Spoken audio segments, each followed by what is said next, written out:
ఈరోజు మనం భారతదేశం అంతటా గణనీయమైన చర్చలు సృష్టిస్తున్న ముఖ్యమైన వక్ఫ్ చట్ట సవరణ బిల్లు గురించి చర్చిస్తున్నాము. సవరణల్లోకి వెళ్లే ముందు వక్ఫ్ అంటే ఏమిటో తెలుసుకుందాం.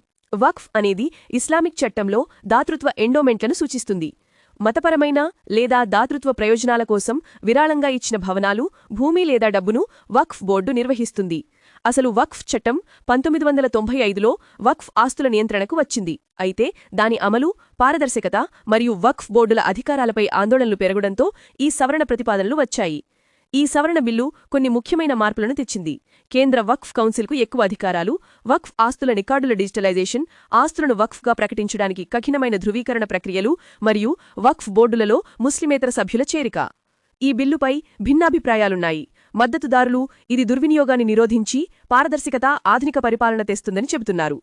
విమర్శకులు మాత్రం ఇది వక్ఫ్ సంస్థల స్వయం ప్రతిపత్తిని దెబ్బతీసి మతపరమైన విషయాల్లో జోక్యం చేసుకోవచ్చని, ప్రస్తుత ఆస్తుల నిర్వహణపై ప్రభావం చూపుతుందని ఆందోళన వ్యక్తం చేస్తున్నారు. ఈ సవరణలు వక్ఫ్ ఆస్తుల నిర్వహణ మరియు వినియోగంపై గణనీయమైన ప్రభావాన్ని చూపుతాయి. ఈ దాతృత్వ ఎండోమెంట్ల నుండి ప్రయోజనం పొందే సమాజాలకు ఈ మార్పులు సేవలు, వనరులపై ప్రభావం చూపవచ్చు. బిల్లు శాసన ప్రక్రియలో ఉన్నందున అన్ని వాటాదారుల మధ్య సంభాషణ ముఖ్యం. మతపరమైన ఆచారాలు, చారిత్రక సందర్భాలను గౌరవిస్తూ ఆధునికీకరణ మరియు పారదర్శకత మధ్య సమతుల్యత సాధించడం ప్రధాన సవాలు. వక్ఫ్ చట్ట సవరణ బిల్లు భారతదేశంలో వక్ఫ్ ఆస్తుల నిర్వహణలో ఒక ముఖ్యమైన పరిణామం. పౌరులుగా ఈ మార్పుల గురించి తెలుసుకోవడం మనకు అవసరం. విద్యా తెలుగు పాడ్కాస్ట్లో నాతో చేరినందుకు ధన్యవాదాలు. ఈ సమాచారం మీకు నచ్చితే లైక్ చేయండి, సబ్స్క్రైబ్ చేయండి, ఇతరులతో పంచుకోండి. మళ్ళీ కలుద్దాం. నమస్కారం.